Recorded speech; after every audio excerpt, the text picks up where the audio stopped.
Камчыбек Ташиев Барселонага барды. Кыргыз футбол биримдигинин президенти Камчыбек Ташиев Испаниянын Барселона шаарына келип, Кыргызстандын Ю жаштар курамасынын Барселона футбол клубунун жаштар курамына каршы беттешке болгон даярдыгын текшерди. Бул тууралуу футбол биримдиги кабарлады.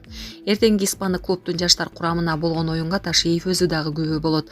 Алдыдагы оюн Кыргызстандын жаштар курамасынын Азия кубогуна даярдыгынын алкагында өтүүдө.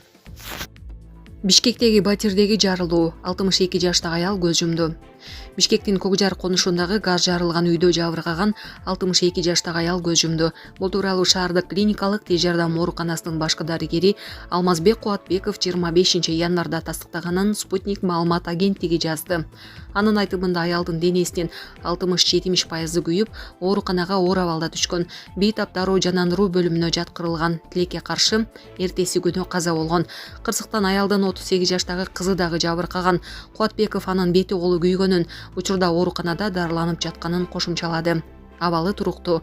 Эске салсак, Кырсык 19 январда Кокжар конушунун Сейте көчөсүнө жайгашкан үйлөрдүн биринде болгон. Жарылуудан 62 жаштагы апасы, 38 жаштагы кызы жабыркаган.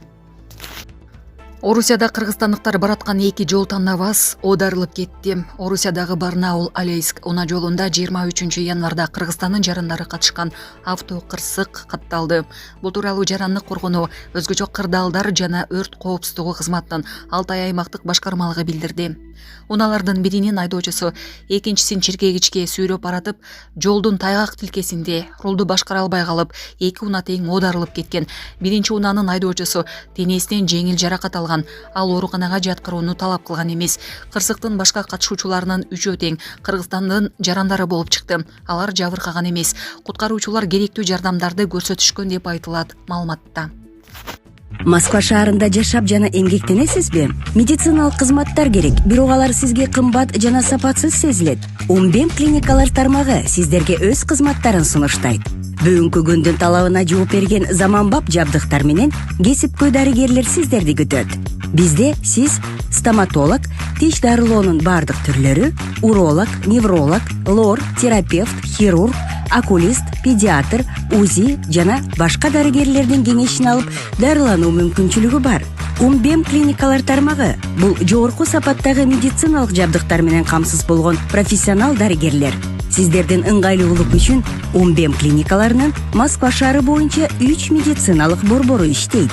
Өзүңүзгө ыңгайлуу даректи тандап медициналык кызмат алсаңыз болот. Ушул ай ичи бизге келип төмөндөгү кызматтарга арзандатуу менен медициналык кызмат алыңыздар. Ден соолугуңузга кам көрүүнү эртеңкиге калтырбаңыз. Умбем клиник Москва. Сөз жок азамат. Садыр Жапаров Ташкенттеги лыжа базасына суктанып, Мирзиёевди алкады.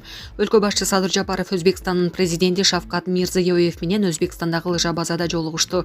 Бул тууралуу ал 26 январда Фейсбуктагы баракчасында бөлүштү. Мамлекет башчысы Ташкенттин четиндеги Амирсой лыжа базасын көрүп, суктанганын жашырган эмес. Кесиптешим Шавкат Мирзиёев жоктон бар кылып, ушул жогорку деңгээлдеги базаны куруптур. Сөз жок азамат. Канчалаган кишилер жумуш менен камсыз болушкан, миллиондогон турист ясалып жүрүшөт. Тейлөө кызматы Европаныкынан кем калбайт деп жазды Жапаров. Ошондой эле ал Кыргызстанда туризмге көңүл бурулбай калганына кейиген. Биздин мамлекетибиздин аянтынын 94%-ын тоолор ээлейт. Негизинен алганда 7 дубаныбызда тең ушундай лыжа курорттору болушу керек эле. Бирок бизде жок эси. Эмне үчүн дегенде көз карандысыздык алган күндөн баштап жөнөкөй калктан президенттерге чейин бир гана саясат менен шуулданып жүрө бергенбиз. Күндө митинг, күндө той болот эле бизде. Экономика, туризм дегендерге көңүл бурулбай калган, деди президент Жапаров. Беларуста президенттик шайлоо башталды. Саат 8:00 Бишкек убактысы боюнча 11:00 өлкөдө шайлоо тилкелери ачылды. Президенттик кресло үчүн 5 талапкер ат салышууда. Беларустун учурдагы президенти Александр Лукашенко, Либералдык демократиялык партия лидери Олег Кайдукевич, Республикалык эмгек жана акыйкаттык партиясынын лидери Александр Хижняк, Беларустун коммунисттик партиясынын борбордук комитетинин биринчи катчысы Сергей Сыранков, Мурдагы шайлоолордо да талапкер болгон ишкер Анна Конопатская кечээ шайлоочулардын 40% мөөнөтүнөн мурда добушун берген. Шайлоодо КМШ мамлекеттеринин 40 байкоочу, анын ичинде Кыргызстанда да байкоочулар иштеп жатат. Буга чейин шериктештиктин башкы катчысы Сергей Лебедев байкоочулар шайлоо комиссияларынын жетекчилери менен жолугуп, шайлоо участкаларын карап чыгышканын билдирген. Лебедевдин маалыматы боюнча КМШнын 7 мамлекетинен жалпы 296 байкоочу аккредитациядан өткөн.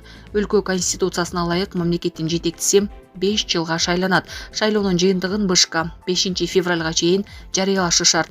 Эгер талапкерлердин бири дагы шайлоочулардын добушунун 50%-ын ала албаса, экинчи тур жарыяланат. Ал болжол менен 9 февралда добуштардын көбүнө ээ болгон 2 талапкердин арасында өтүшү мүмкүн. Трамп араб өлкөлөрүнө газалыктарды алып кетүүнү сунуш кылды. АКШнын президенти Дональд Трамп Иордания, Египет жана башка араб мамлекеттери менен сүйлөшүп, Газанын тургундарын алып кетүүгө көндүрүү аракетин көрүп жатканын билдирди. Бул тууралуу Рейтер агенттиги жазды. Жаңы администрация 1,5 миллиондой палестинди анклавдагы кайра куруу иштери аяктагыча көчүрүп турууну сунуш кылды. Трамптын айтымында тургундар убактылуу жана узак мөөнөткө көчүрүлүшү ыктымал. АКШнын лидери согуш Газа тилкесинин таш талканын чыгарганын, учурда ал жакта жашоо мүмкүн эместигин белгиледи. Буга чейин Трамптын жакынкы чыгыш боюнча өкүлү Стив Витков дагы Газадагы палестиндерди башка жерлерге, анын ичинде Индонезияга көчүрүү ыктымалдыгы караларын айткан. Жакарта Ак үйдүн ал планы тууралуу кабардар эместигин билдирген. Өлкөнүн тышкы иштер министрлиги Газаны калыбына келтирүү ишинде жардам берүүгө даярдыгын айтып келген. Трамп ошондой эле Израилге салмагы 900 килограммга чейин жеткен авиа бомбаларды берүүгө чектөө алынганын жарыялады. Андай тыюуну мурдагы президент Джо Байден киргизген.